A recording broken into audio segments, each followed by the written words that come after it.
Hey, Celine, Tommy here. Good to see you in this course and looking forward to seeing hopefully some of you in person. I think you have to be back home for part of the summer, so hopefully the Zoom times will work for you when you leave. But maybe you're still here this Friday. Anyway, welcome to the course. Good to have you.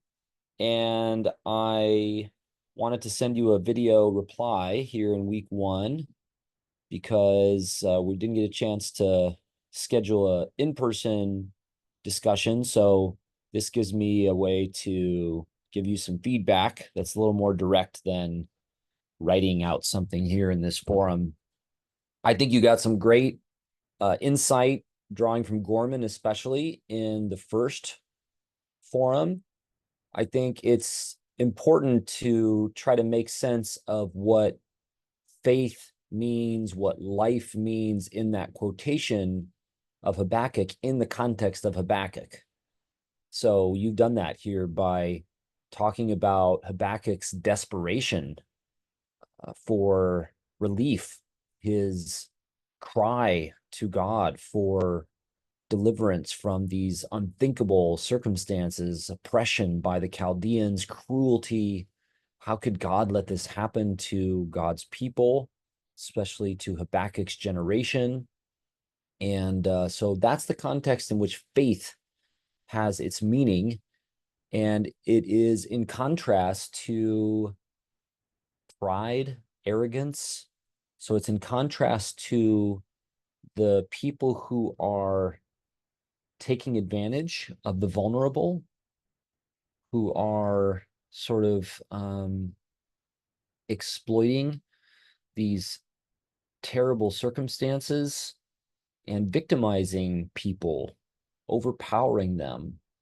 And so the word of the Lord through Habakkuk says that in contrast to those ways of pride and arrogance, the just by faith will live.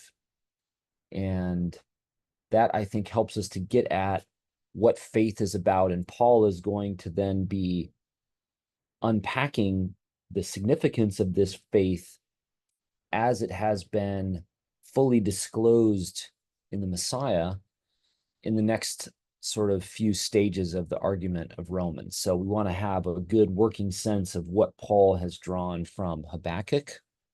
And when it comes to this key verse, part of the thesis statement of the letter, verse 17, that the justice of God has been revealed from faith to faith, I think the best way to understand that, as I explained in the podcast, is that the justice of God is revealed from the faith of God to the faith of the human.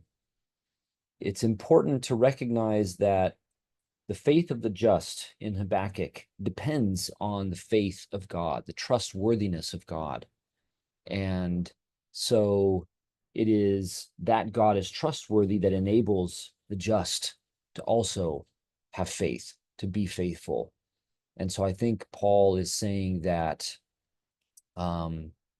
the justice of God has been disclosed as Habakkuk tells us, and now fully in the Messiah, in the movement from the faith of God that then produces as its fruit the faith of the human.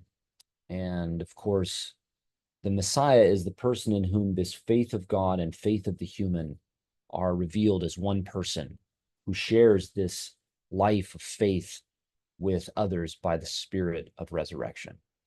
So this is going to have all kinds of implications in the rest of Romans for how people treat one another, how they share their table with each other, how they avoid judging each other, ruling over one another, and instead learn to welcome one another because they're trusting God to provide for their life together rather than trying to control each other as judges of one another. So that I think is what Paul is introducing here, and we'll unpack with the rest of the letter. I do think it's hard to come up with a super narrow meaning of what Paul is saying, because I think that this phrase has a kind of poetic power that unfolds across the rest of the letter. Here in the second response forum, I love the interaction that you've got with Taubes, asking some critical questions, asking what his own kind of agenda might be. I think that's really good. And I guess I would say that I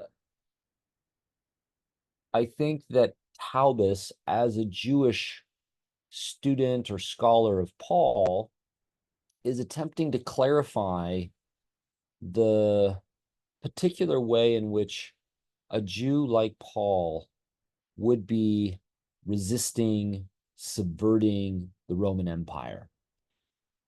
Because Christian interpretations of Paul have expected a certain kind of violent resistance as the only sort of resistance to imperial government that there can be, they have assumed that Paul is not invested in any kind of political subversion of Roman authority or resistance to empire, but instead is preaching a kind of spiritual or religious message that is not concerned with political life.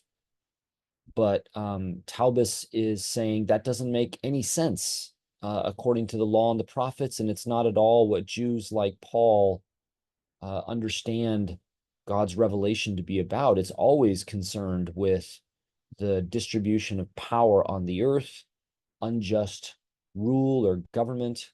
And so that's why he says that this is, in fact, Paul's gospel, a declaration of war against Rome. But it's a peculiar declaration of war. It's not a call to arms, to violent weapons.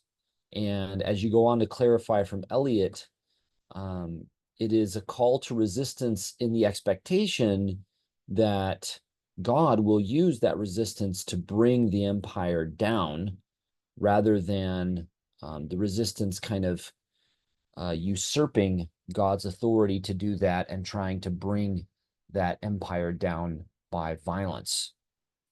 I worry a little bit about Eliot's discussion of order. I don't think that Paul's enjoining subjection to Roman authorities is about order. I think that it's actually about, as he said, leaving room for God's wrath, trusting that God is at work even in a corrupt government, and also protecting the conscience of the people that Paul is writing to, as well as his own.